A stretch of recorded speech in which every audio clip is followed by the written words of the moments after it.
একটি বড় লক্ষ্য অর্জনে একাধিক পক্ষের একত্রিত হওয়ার নামই জোট।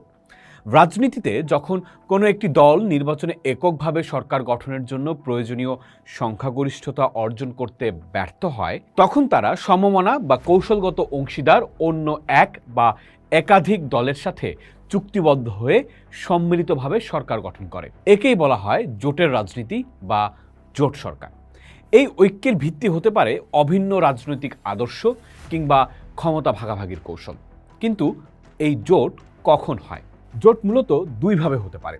প্রাক নির্বাচনী জোট, যেখানে ভোটের আগেই আসন ভাগাভাগি করে সম্মিলিতভাবে লড়ে ওই জোটটি, যাতে ভোট ভাগাভাগি না হয়ে যায়, যেমনটা বলা যায় সাম্প্রতিক সময়ে জামায়াত ও এনসিপির জোট। আবার নির্বাচন পরবর্তী জোট হতে পারে। যদি কোনো দল একক সংখ্যাগরিষ্ঠতা না পায়, তবে সরকার গঠনের স্বার্থে ফলাফল পরবর্তী দল কষাকষির মাধ্যমে জোট তৈরি করা যায়। কিন্তু এই জোট রাজনীতির সুবিধা কি? কোনো দল একক সংখ্যাগরিষ্ঠতা না পেলে পুনরায় নির্বাচন করা অত্যন্ত ব্যয়বহুল।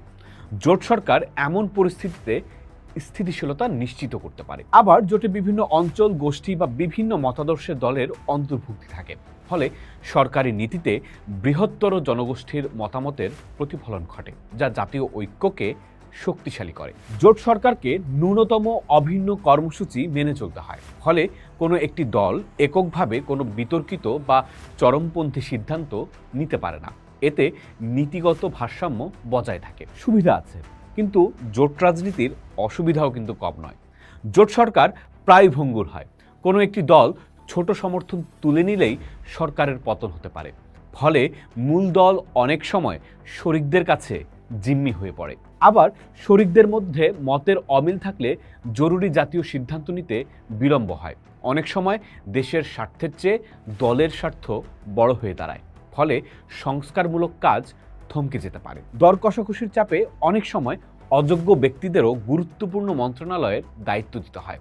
সরকার তখন দেশ পরিচালনার চেয়ে জোট টিকিয়ে রাখতেই বেশি শক্তি ব্যয় করে। জোটের রাজনীতি অনেকটা কৌশলগত চুক্তির মতো।